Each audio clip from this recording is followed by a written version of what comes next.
today's video, you will learn one of many quick techniques on how to draw hair on portraits using compressed charcoal.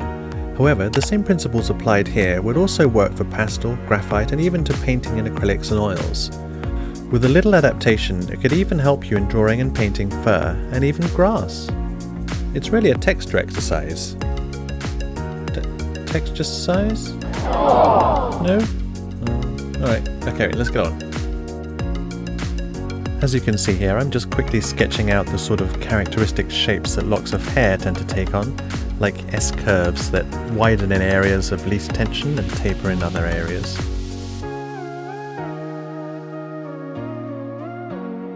This is quickly showing you how a parting is drawn, darker towards the roots with a slight curve away from the parting, leading into a highlight area. It's often mirrored on either side too, like this. Just to add a little bit more realism, make sure your parting isn't dead straight, add a little tiny kink into it. Drawing or painting hair can be quite a daunting prospect for some, but it doesn't really have to be.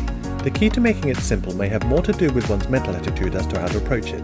Don't think of it as hair, but rather think of it as creating textures. Try not to think of it as thousands of individual strands sticking out from the top of the head, but see the shapes they collectively make and draw those instead.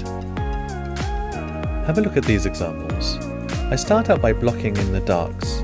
These are usually large shapes that will sit behind the subsequent layers, forming depth, space and volume to the overall look.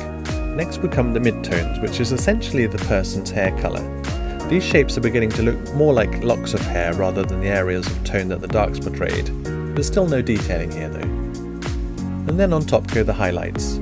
This layer we're drawing individual hairs as well as a few locks on top, while still thinking about the light source and the 3D shapes the locks of hair have. So let's look at some practical examples of this along with some techniques and things to look out for.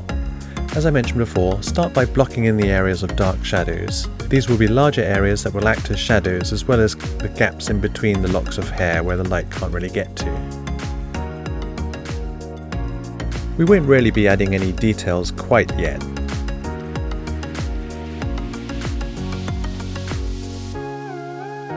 So now we'll move on to the midtones. This is basically where there's their natural hair colour that's neither shadow nor in highlights. A little more detailing with them than we did with the shadow areas, so drawing in some locks of hair shapes as well as blocking in areas like we did just now. Before going on to the highlights, I'm just going in with the darks just to block in some areas I missed on the first pass.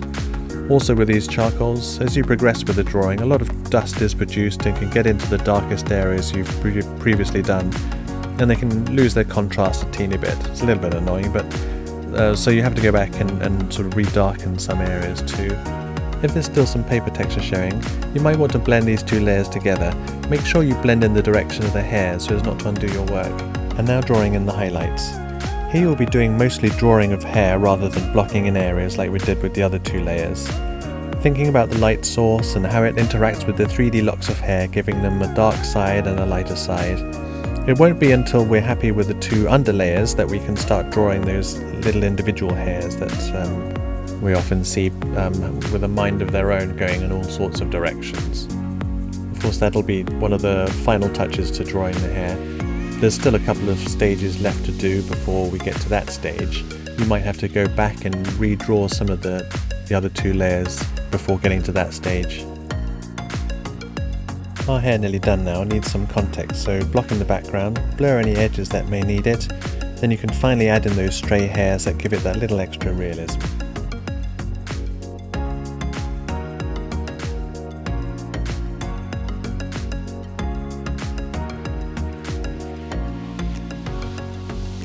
Two more quick demonstrations of this technique, along with a recap of the key points to remember. So start with the darkest areas, making out the larger shapes first. Sticking with the darks, draw the spaces in between the locks of hair. Add midtones over the areas that aren't dark or highlights. Blend the midtones and darks together along the direction of the hair. Avoid uniformity and parallel lines. Add highlights, drawing individual hairs and details this time. Then add your background and finally add those tiny little stray hairs where needed. So if you'd be interested in learning how to draw portraits, Make sure you let me know by dropping a comment below and subscribing to the channel so that you don't miss them when they come out. In the meanwhile, you might enjoy watching this video or having a look at this playlist of other tutorials. Thanks for watching, and I'll see you in the next video.